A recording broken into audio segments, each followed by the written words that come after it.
Mafia Mukhtar Ansari को आज सुपुर्दे खाक कर दिया गया। पूर्वांचल के बाहुबली माफिया मुख्तार अंसारी की मौत के साथ ही उससे जुड़े कई अहम राज भी दफन हो गए हैं।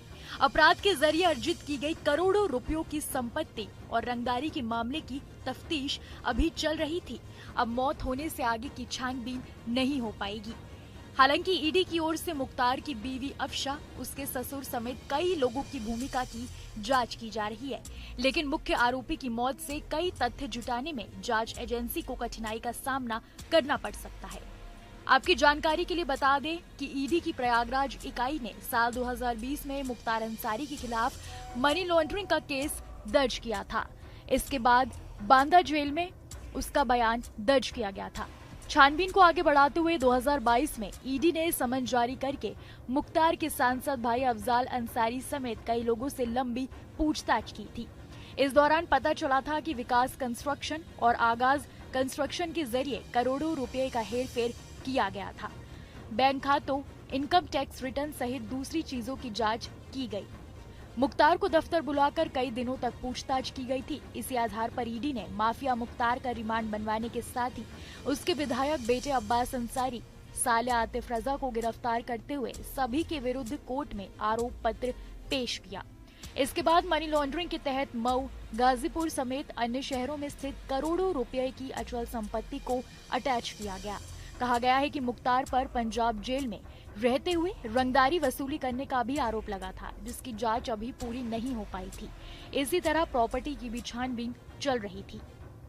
मनी लॉन्ड्रिंग केस में मुख्तार की वांछित बीवी अफशा के विरुद्ध लुकआउट नोटिस जारी है, ताकि वो विदेश ना भाग सके। ईडी की टीम लंबे समय से उसकी तलाश कर रही है। कहा जा रहा है कि शौहर की मौत के बाद अफशा मूल निवास आ सकती है, लेकिन उसकी गिरफ्तारी पर संशय है।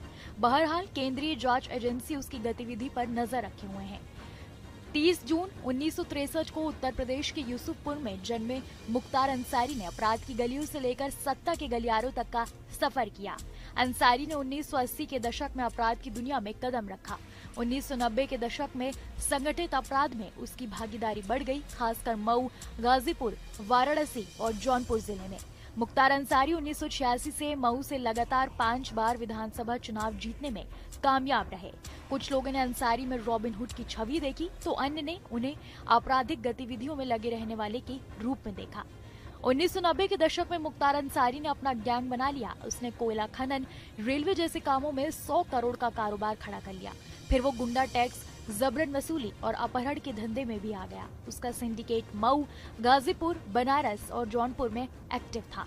मुख्तार अंसारी पर हत्या के प्रयास, धमकी, धोखाधड़ी और कई अन्य आपराधिक कृत्यों में कुल 65 मामले दर्ज थे। इनमें से 18 मामले हत्या के थे। उसके खिलाफ लखनऊ, गाजीपुर, चंदौली, बाराबंकी, आगरा, मऊ, सोनभद्र, वाराणसी, आजमगढ़ के अलावा नई दिल्ली और पंजाब में भी मुकदमे दर्ज थे।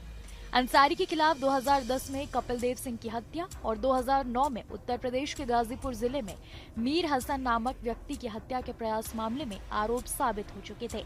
लेकिन अब मुख्तार की मौत के साथ उनके सारे गोरख धंधों से जुड़े राज दफन हो गए हैं। ऐसी तमाम खबरों के लिए देखते रहिए न्यूज नेशन डिजिटल।